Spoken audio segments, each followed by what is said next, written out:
And that kills me. I want more for Ada.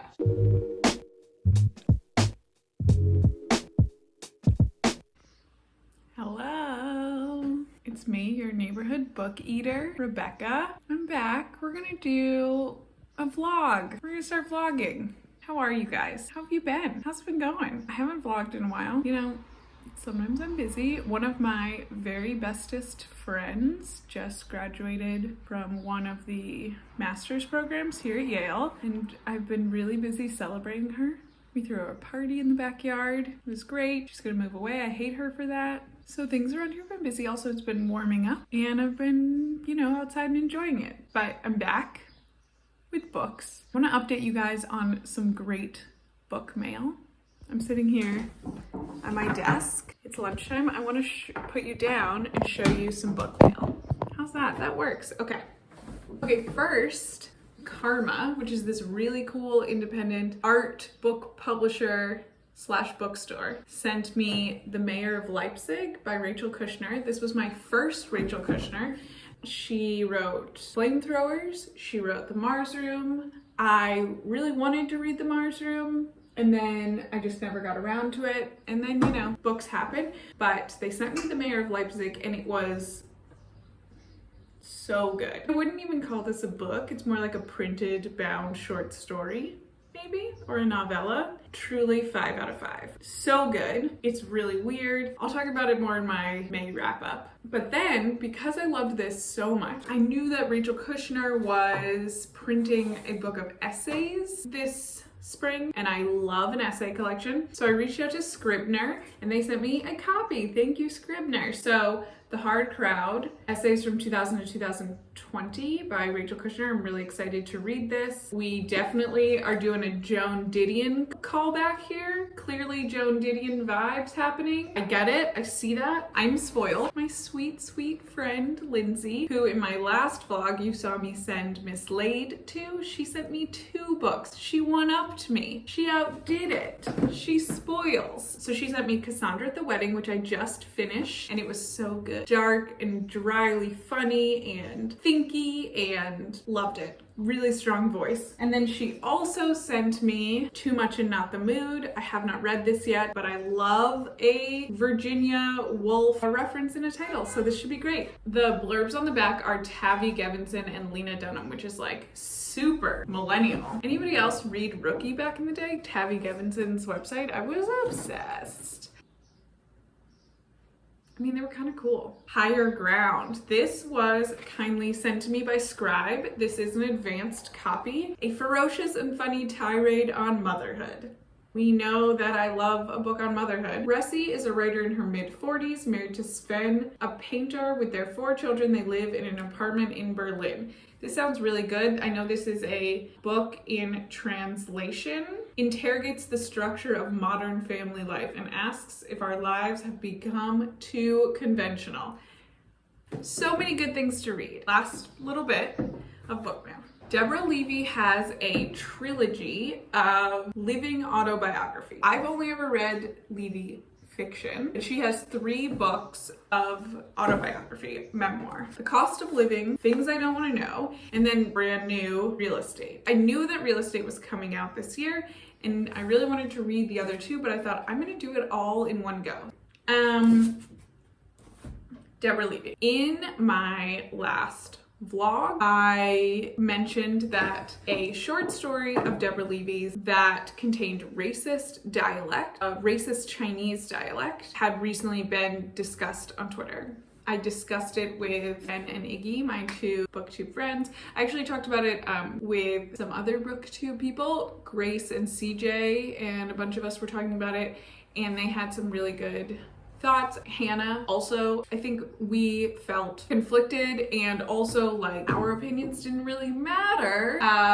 People from the AAPI community who felt hurt by that experience, those were the legitimate feelings to consider. I also mentioned in my last vlog that I was going to take the cost of these 3 books and donate that money to an AAPI resource. So it's my lunch hour right now. I have a massive salad right here, and I'm gonna spend my lunch doing a last little bit of research about where I want to donate that money and figuring that out while I eat my salad. And then hopefully I'll start these books today and check back in with you. Tonight, I have dinner reservations with a friend. This is the first time I've seen her since we've both been fully vaccinated. These might be like my first vaxxed dinner reservations, guys. I'm gonna put on mascara. I might go crazy and wear like a heeled shoe, even though I'm definitely gonna ride my bike there and back. I might wear a ball gown on my bicycle. If you see a girl in a ball gown on a bicycle looking tipsy coming back from dinner in New Haven tonight, that's your girl. Salad time.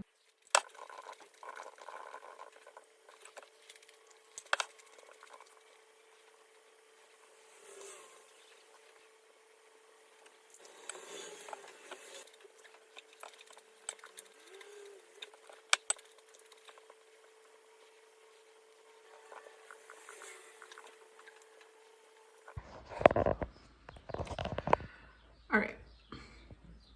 The sad news is that my salad bowl is empty and I want more. The good news, well, the first bit of good news is that I think I hear my husband emptying the dishwasher, which is great news. I hate doing that. But also, I found more books I want to buy. That's also bad news. We did our donation here. Woohoo!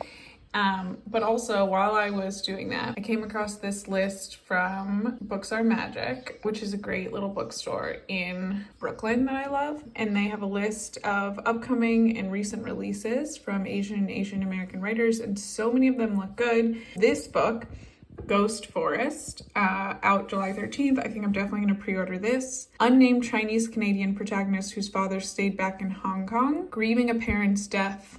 That sounds great. And then there is this memoir right here that looks phenomenal, Seeing Ghosts. Seeing Ghosts is part examination of generational grief and part excavation of her family history. Blurbed by Ocean Vuong, Jacqueline Woodson, Alexander Cheek, come on.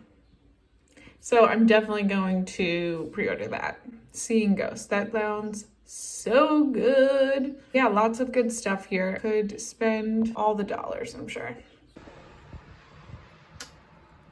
All right, here's the question. What do I wear for my big girl date out on the town first night in a restaurant tonight? Do I wear my sweaty clothes I wore all day? Big decisions. All right, I'm gonna change. Just kidding, I don't know how to do that.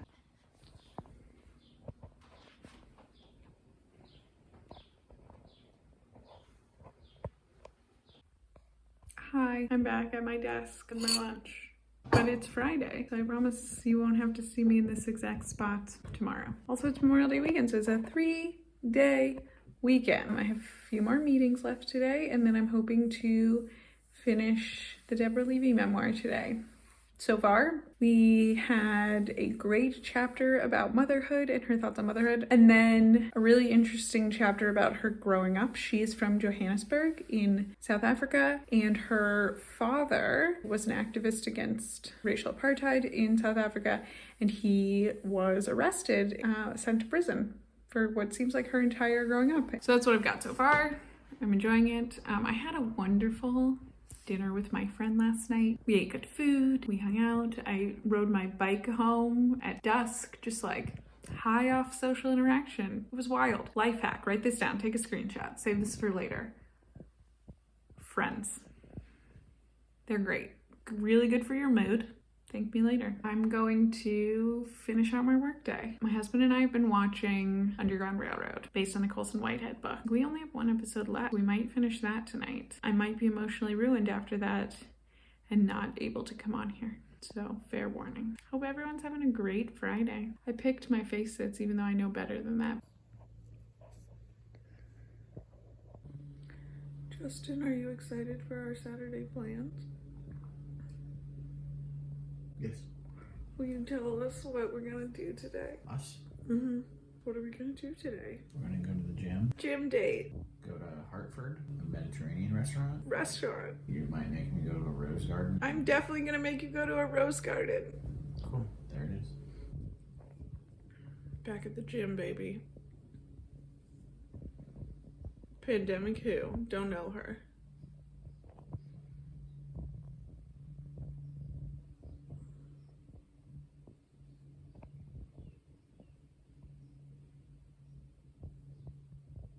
It is Saturday afternoon. I am back in bed.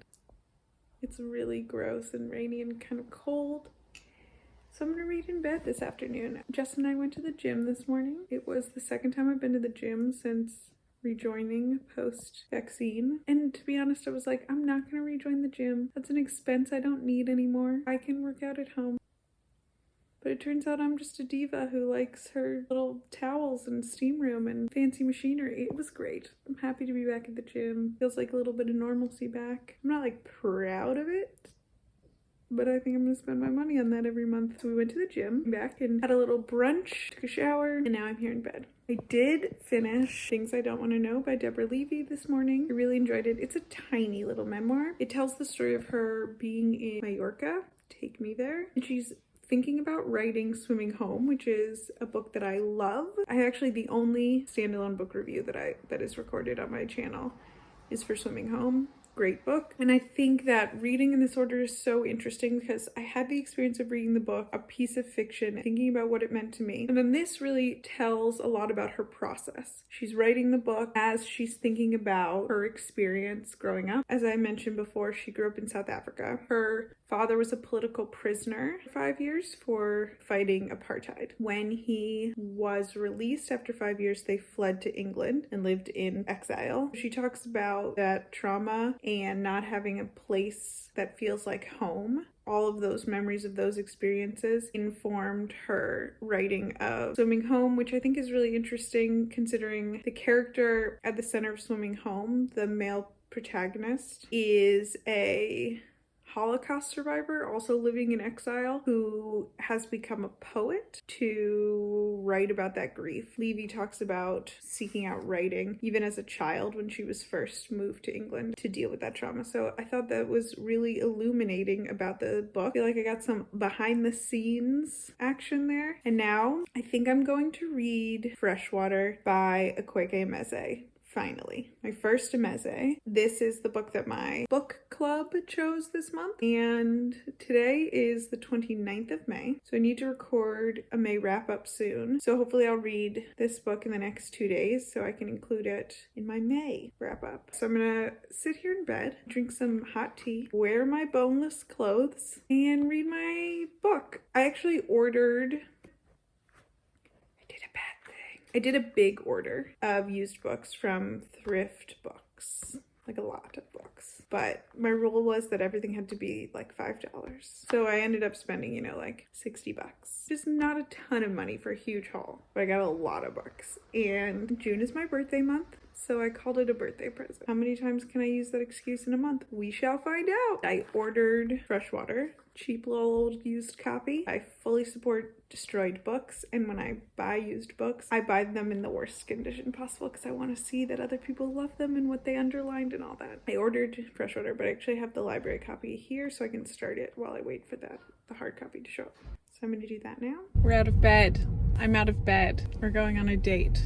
We're wearing matching outfits. Rain stopped. It's freezing and gray, but it's not raining. I'm forcing this guy to take me to the Rose Garden in Hartford. It's a date.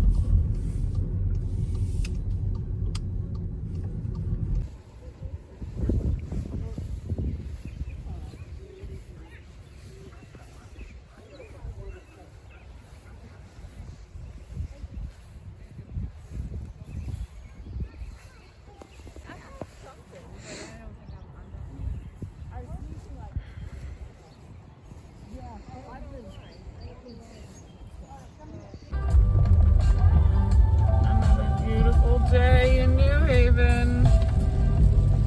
Is this the best Memorial Day weekend you've ever had? It's beautiful.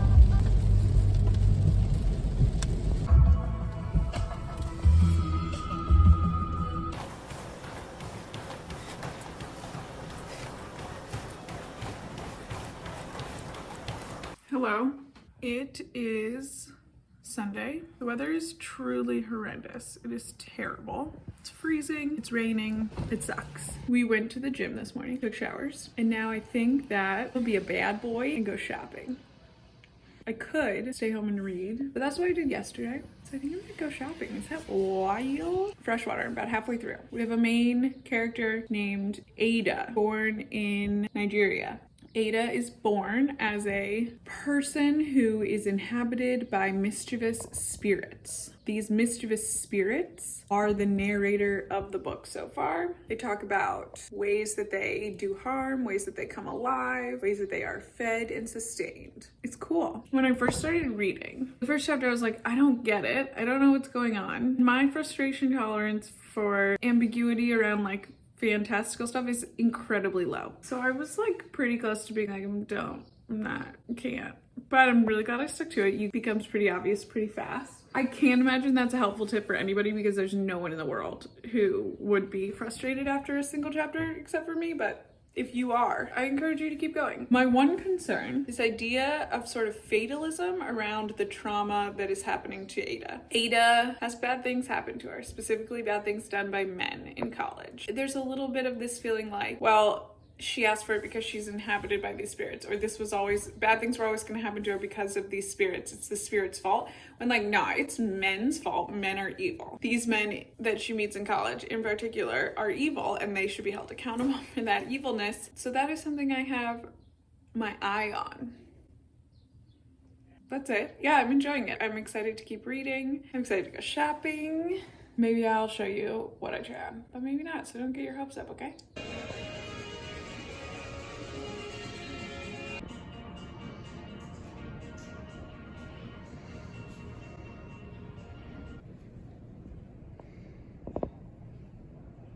I'm home. I just parked the car. It's still raining. Cool. I did shop, sort of. I mean, I went to a shop. I didn't buy anything. I went to Nordstrom. It was terrible, right? Yeah, it was awful. It was terrible. I'm glad I got that out of my system. I never need to shop in person again. I'm gonna go inside and curl up and read like I should have been doing this whole time. Make some tea. See if Hush Puppy feels like getting his cuddle on. We're gonna read Freshwater.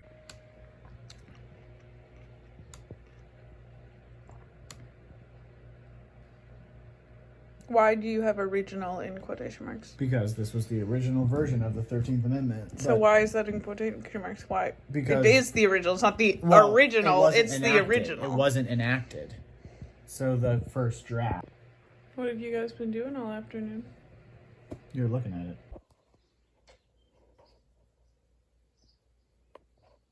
Honestly, he looks like he's just putting up with the attention. Like you're just putting up with it? Are you just humoring me, buddy? Like your mom does? Good morning. It is Monday morning. I'm getting ready to walk Hush Puppy. Say hi, Hush. It's still freezing. It's still gray. But it is not actively raining and we will take that as a win. Let's go check on my rose bush this morning.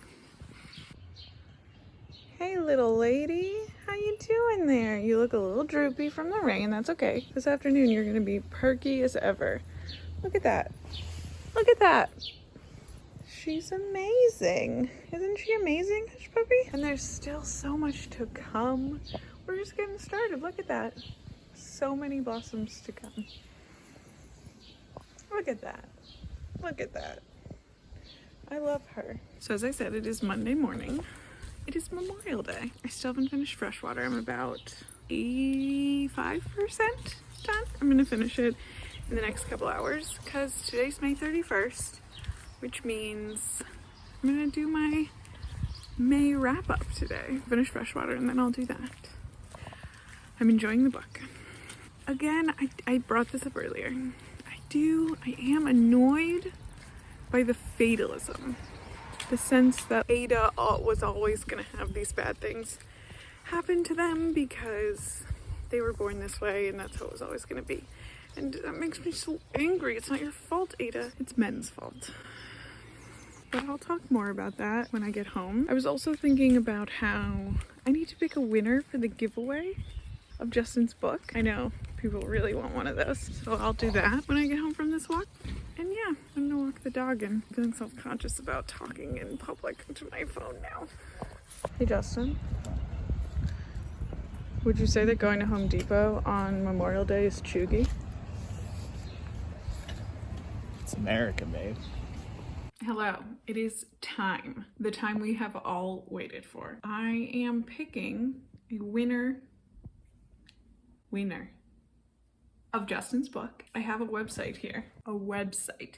It's called Random Picker. I Googled random giveaway win. Let's see what happens. All right, here we go. Pick a random name winner. Another Bookish Becca!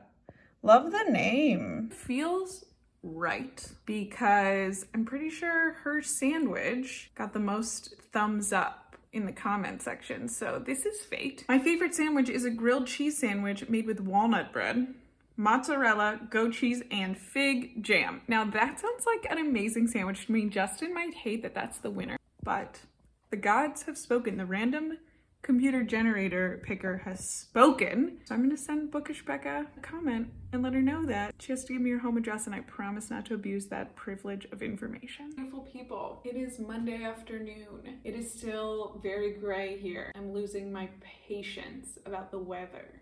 We spent our Memorial Day morning at Home Depot, like good homeowner. This evening we're going to a friend's house for dinner. It's supposed to be a cookout situation. I'm gonna make a gluten-free pasta salad. There's gonna be like zucchini, lemon, parmesan happening in there. I finished Freshwater. I really enjoyed it. Our protagonist is a girl named Ada, born in Nigeria. When she's born, she is something called an ogbanje. I hope I'm pronouncing that correctly, which is a term that I was only vaguely familiar with from Things Fall Apart by Chinua Achebe. Basically, it's a understanding in West African culture of spirits born within a child. Interestingly, unrelated to this book, I have read, or perhaps I heard this in college when we studied Things Fall Apart, that some scholars believe there's a relationship between ogbanje and sickle cell, and ogbanje is thought of as recurring in families, and there's a lot of that in the book about lineage and passing things on. Sickle cell is a inherited disease.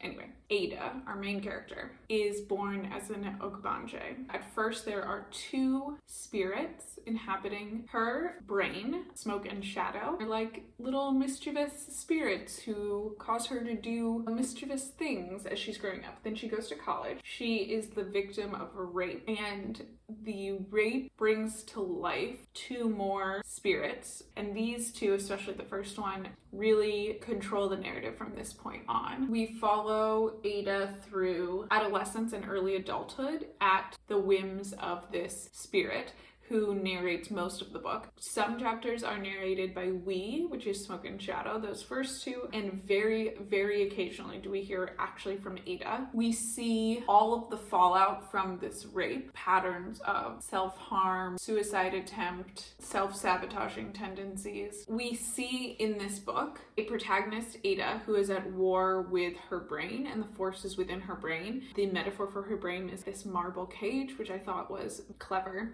I will say the conceit of this entire novel is fantastic. This idea of these different selves at war with each other. There's also a great satirization of Christ and her wrestling with religion throughout the book that I thought was really well done. Clearly, this is a story of trauma, like so much trauma. Repeated instances of trauma that Ada has experienced. This book is what Emezi has called an autobiographical novel. So everything that happened to Ada is real and happened to Akwaeke Emezi. I think the novel part comes from the anthropomorphizing of these spirit voices, giving them agency and narrative abilities. So Ada / Emezi has experienced incredible amounts of trauma, and this response, compartmentalization of the brain, seems to me like an incredible defense mechanism, survival instinct to deal with that trauma. Now, I also recognize that that is a Western bias that I'm putting on to this experience, because I don't want to diminish the reality and say my Western culture and looking at this from a trauma-informed lens is correct or metaphysical lens is wrong. That is something that I was constantly wrestling with as I read it. I found myself saying, get this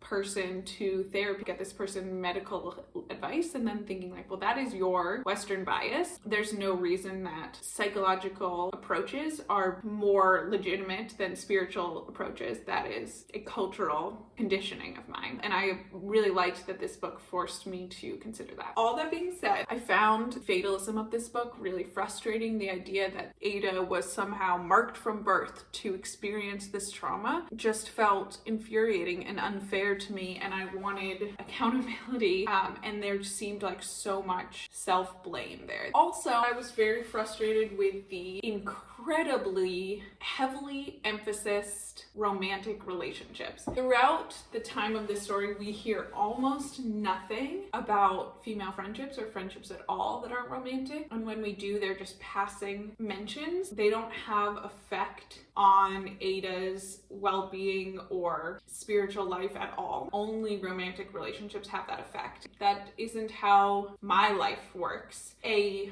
well-rounded character is influenced by relationships of many kinds, and I'm often bored by a book that weights romantic relationships above the plethora of other types of relationships that make up a life. Ada is going through school at this time. I know that, again, this is an autobiographical novel, and Emezi got an MFA and multiple degrees during this time, and I would have loved some of that academic content and how that affected her and informed her experiences at this age. It was really all about the role of sex and love in shaping her, and that's a shame to me. I think that's a missed opportunity. Reading Emezi's Freshwater and Deborah Levy's Things I Don't Want to Know together this week was really interesting. These were both life stories. One is a much more traditional memoir, but they both took really different approaches to the same task, which was using narrative to process trauma. In this memoir, Levy explains to us how writing Swimming Home, a novel, was her ability to process living in political exile as a child and her father's political imprisonment. Emezi uses narrative by narrating the voices and beings and spiritual creatures, characterizing those and creating narrative alongside life. Both people are looking back. Emezi is looking back at the trauma of growing up and casting a parallel narrative across it as it's happening, whereas Levy is looking back on the trauma of her life and casting it in a different dimension, in a fully fictionalized world. Writers are so fucking cool. Emezi sort of created an entire new genre of work with this memoir, or autobiographical novel. Really blows me away. Both of these people took trauma, made beautiful stories that processed that trauma, that served them and their readers. I love that. Books are the fucking best. I did really enjoy both of these books. I had a great reading week, so thanks for sticking along for this rainy week. And if you are in the States and or celebrating Memorial Day today, I hope you are restful and grateful and relaxed and fulfilled. All right, I love you, nerds. I'll see you in the next one.